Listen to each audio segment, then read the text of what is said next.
পূর্ব ঘোষণা অনুযায়ী মঙ্গলবার বাংলা আবাস যোজনায় রাজ্যের 12 লক্ষ উপভোক্তার অ্যাকাউন্টে পৌঁছে যাবে বাংলার বাড়ির দ্বিতীয় কিস্তির 60,000 টাকা।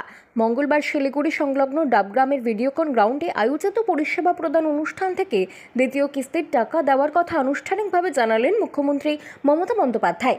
এদিন কয়েকজন উপভোক্তার হাতে বাংলার বাড়ি তৈরির টাকার চেকও তুলে দিয়েছেন মুখ্যমন্ত্রী। এদিন মমতা বন্দ্যোপাধ্যায় বলেন, আবাসে 1 নম্বর থাকা সত্ত্বেও গত 3 বছর ধরে কেন্দ্র টাকা দেয়নি বাংলার গরিব মানুষেরা বঞ্চিত হচ্ছিলেন। তাই আমরা এই সিদ্ধান্ত নিয়েছি তাদের বাড়ি তৈরি করে দেব। বাকি 16 লক্ষ উপভোক্তাকে বাড়ি তৈরির প্রথম কিস্তির টাকা ডিসেম্বরের মধ্যে দেওয়া হবে। পরের বছর মে মাসে দ্বিতীয় কিস্তির টাকা দেওয়া হবে। তারপরেও কেউ বাকি থাকলে তাদেরকেও আমরা বাড়ি তৈরি করে দেব। তিনি আরও জানিয়েছেন, প্রথম কিস্তির মোট 7,200 কোটি টাকা গত ডিসেম্বর মাসে দেওয়া হয়েছিল।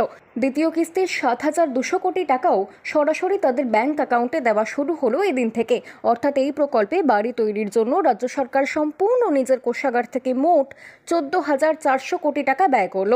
সেই সঙ্গে রাজ্য সরকার বাংলা শস্য বীমা প্রকল্পের আওতায় বাংলার 1 লক্ষেরও বেশি আলু চাষিকে সরাসরি তাদের ব্যাংক অ্যাকাউন্টের মাধ্যমে 158 কোটি টাকা আর্থিক সহায়তা প্রদান করল। মুখ্যমন্ত্রী জানিয়েছেন, চলতি রবি মরশুমে প্রতিকূল আবহাওয়ার কারণে যেসব কৃষকেরা আলু চাষে ক্ষতিগ্রস্ত হয়েছিলেন তাদের এই সহায়তা করা হচ্ছে।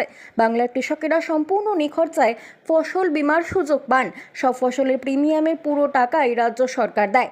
এটা আমাদের গর্ব যে 2019 সালে চালু হবার পর থেকে কেবলমাত্র বাংলা শস্য বীমা প্রকল্পেই আমাদের সরকার বাংলার কৃষকদের মোট 3,720 কোটি টাকার বেশি সহায়তা প্রদান করেছে। আগামী দিনেও আমরা বাংলার কৃষকদের পাশে এভাবেই থাকব। বাংলা খবর, আপনার রাজনীতি, আপনার আওয়াজ।